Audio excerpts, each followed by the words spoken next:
పెళ్ళైనా పండగైనా వేడుక ఏదైనా పట్టుచీరల ప్రత్యేక వేదిక వారాహి సిల్క్స్.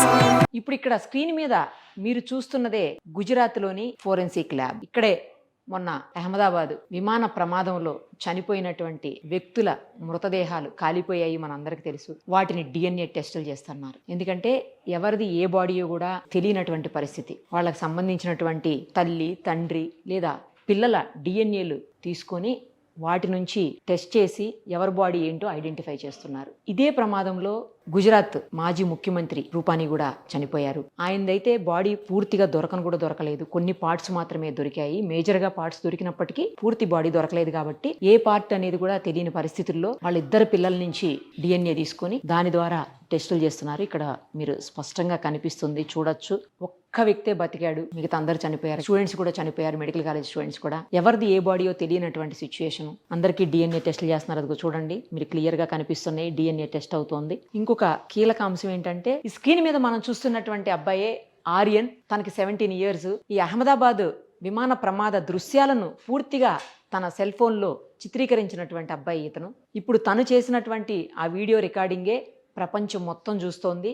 పైగా నిపుణులకు కూడా ఎలా జరిగింది అనేది కీలక సమాచారాన్ని కూడా అందిస్తోంది అదే వీడియో. అలాగే తను తీసినటువంటి వీడియోలో సౌండింగ్ కూడా, అంటే ఫ్లైట్ కింద పడిపోతున్నప్పుడు వస్తున్న సౌండ్ కూడా మనం చూద్దాం. అది కూడా క్లియర్గా కనిపిస్తోంది. దాని నుంచే ఇప్పుడు చాలా సమాచారాన్ని నిపుణులందరూ కూడా గ్యాదర్ చేసినటువంటి పరిస్థితి ఉంది. మనకు తెలుసు, ఏవియేషన్ హెరాల్డ్ ఇప్పటికే ప్రాథమికంగా కొంత సమాచారాన్ని సేకరించింది. అందులో కూడా ఇతను తీసినటువంటి వీడియోలో ఆ సౌండ్ క్లియర్గా కనిపిస్తోంది. ఆర్యన్ తీసినటువంటి వీడియో చూడడానికంటే ముందు మనం ఫస్ట్ యాక్సిడెంట్ అయినప్పుడు ఫ్లైట్ అందరికీ ఉన్నటువంటి డౌట్స్ ఏంటనేది ఒకసారి చూద్దాం. ఒకటేంటంటే, మొదటి డౌట్, ఫ్లాప్స్ అవి ఏమన్నా, అంటే ఇంజన్కి వాటి వింగ్స్ దగ్గర, రెక్కల దగ్గర ఉండేటువంటి ఫ్లాప్స్ ఏమన్నా సరిగ్గా ఆపరేట్ చేయలేదా, వాళ్ళు గేర్ రాడ్కి బదులుగా ఫ్లాప్ రాడ్ని ఏమన్నా లాగారా, స్టార్ట్ అయ్యేటప్పుడు గేర్ రాడ్కి బదులుగా ఫ్లాప్ రాడ్ని ఏమన్నా లాగారా అనేది ఒక డౌట్ ఉండింది. తర్వాత ఇంకొకటి వచ్చేసి, 2 ఇంజన్లు పని చేయకుండా పోయేందుకు ఏమన్నా బర్డ్ హిట్ చేసిందా, బర్డ్ ఏదన్నా హిట్ చేసినప్పుడు ఇంజన్స్ ఫెయిల్యూర్ అయిపోతాయి, కాబట్టి అలా ఏమన్నా జరిగిందా అనేది. తర్వాత మూడో డౌట్ ఏంటంటే, ఇంజన్స్ ఫెయిల్ అయిపోయినప్పుడు కూడా, ఇంజన్స్ ఫెయిల్ అయ్యేదనే మూడో డౌట్ కూడా, బట్ ఫెయిల్ అవ్వడానికి రీజన్ ఏంటంటే, ఇంధనంలో ఏమన్నా కలుషితమైందా, ఏదైనా, అంటే మనం ముందు నుంచి అనుకుంటున్నదే కదా, దాని ఫ్యూయల్లో ఎక్కడన్నా మనకు ప్రాబ్లం అయిందా, ఫ్యూయల్లో ఏమన్నా కంటామినేషన్ జరిగిందా అనేది ఒక డౌట్ ఉంది.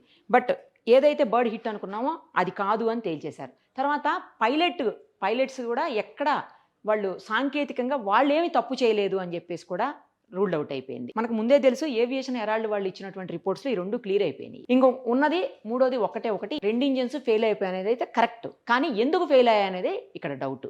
అయితే ఈ ఆర్యన్ ఏదైతే ఉన్నాడో ఆ అబ్బాయి తీసినటువంటి వీడియోలో అందరికీ ఒకటి, అంటే నిపుణులకు కనిపిస్తుంది, మనకు తెలియకపోవచ్చు, కానీ నిపుణులకు కనిపించేది ఏంటంటే, ఇక్కడ చూడండి ఒక్కసారి, సౌండ్ వినండి.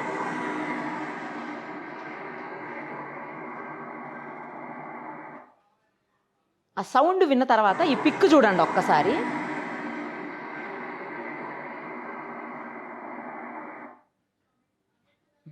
అది అక్కడ ఒక్కసారి ఆ పిక్ చూడండి. దీంట్లో ర్యామ్ ఎయిర్ టర్బైన్ అనే ఒక పార్ట్ ఉంటుందంట ఫ్లైట్లో.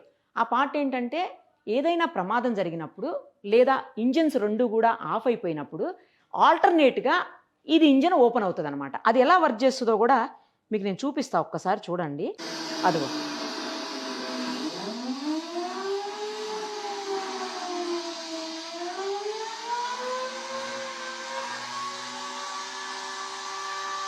ఇది ఒక ప్రొపెల్లర్లా ఉంటుంది, అంటే టర్బైన్, చిన్న ఇంజిన్ అనమాట.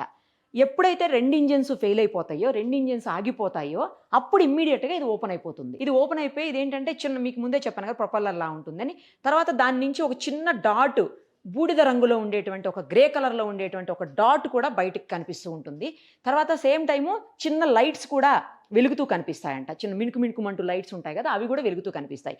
అవి 2 కూడా ఇందాక మనం చూసినటువంటి ఆ ఫ్లైట్ పడిపోయే టైంలో ఆ 2 కనిపిస్తున్నాయని మార్క్ చేసి చూపించింది కూడా అదే ఇందాక.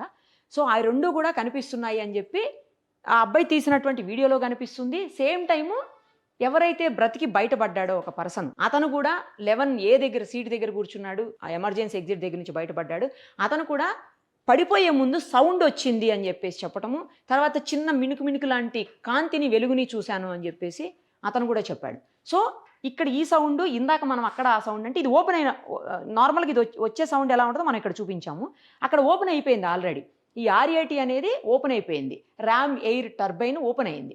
ఓపెన్ అయింది కాబట్టి ఆ సౌండ్ వస్తుంది అందులో నుంచి. చాలా చిన్న సౌండే అది.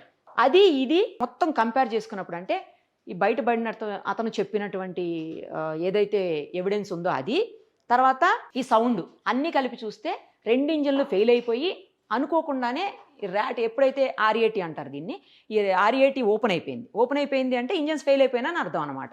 సో ఇవన్నీ చూసుకున్నప్పుడు 100% 2 ఇంజన్స్ కూడా ఫెయిల్ అయిపోయాయి అనేది పక్కా. ఇంకా ఈ లేటెస్ట్గా వచ్చినటువంటి ఈ వీడియోతో ఇది ఇంకా కన్ఫామ్ అయిపోయింది, 2 ఇంజన్స్ ఫెయిల్ అయ్యాయని. సేమ్ టైము మనకు గుర్తుండే ఉంటుంది, పైలట్ కాల్ ఇచ్చాడు, మేడే కాల్. ఆ మేడే కాల్లో కూడా no power, no thrust, going down అంటే ఆ మేడే కాల్లో కూడా అయ్యే చెప్పాడు అతను. సో ఈ హైడ్రాలిక్ పవర్, ఎలక్ట్రికల్ పవర్ రెండు కూడా ఒకేసారి ఫెయిల్ అయిపోతే అందించేటువంటి ఈ సిస్టమ్ కూడా, ఈ RAT సిస్టమ్ కూడా అప్పుడే ఓపెన్ అయిపోయింది. సో మొత్తంగా చూసుకుంటే అన్ని రకాలుగా 2 ఇంజన్స్ ఫెయిల్ అయిపోయాయి. కానీ అత్యంత ఆధునికమైన ఇంజన్స్ 787 బోయింగ్ విమానాల్లో పెద్ద ఫ్లైట్స్లో ఉండే ఇంజన్స్ ఎందుకు ఫెయిల్ అయ్యాయి అనేది మాత్రం బ్లాక్ బాక్స్ ద్వారానే బయటికి రావాలి. బ్లాక్ బాక్స్, సేమ్ టైము కాక్పిట్లో ఉండేటువంటి వాయిస్ రికార్డరు, సేమ్ టైము ఫ్లైట్లో ఉండేటువంటి డిజిటల్ రికార్డర్, ఇవన్నీ కూడా డీకోడ్ చేస్తే అప్పుడు మొత్తం ఏం జరిగిందనేది క్లియర్గా, క్లారిటీగా బయటకు వస్తుంది. దానికి ఇంకా కొంచెం సమయం పట్టొచ్చు. ఆ తర్వాత మాత్రం ఈ విమాన ప్రమాదానికి కారణం ఏంటి అనేది క్లియర్గా అందరికీ అర్థమైపోతుంది. సుమన్ టీవీలో మీ పర్సనల్ అండ్ బిజినెస్ ప్రమోషన్స్ కోసం కింది నెంబర్కి కాంటాక్ట్ చేయండి.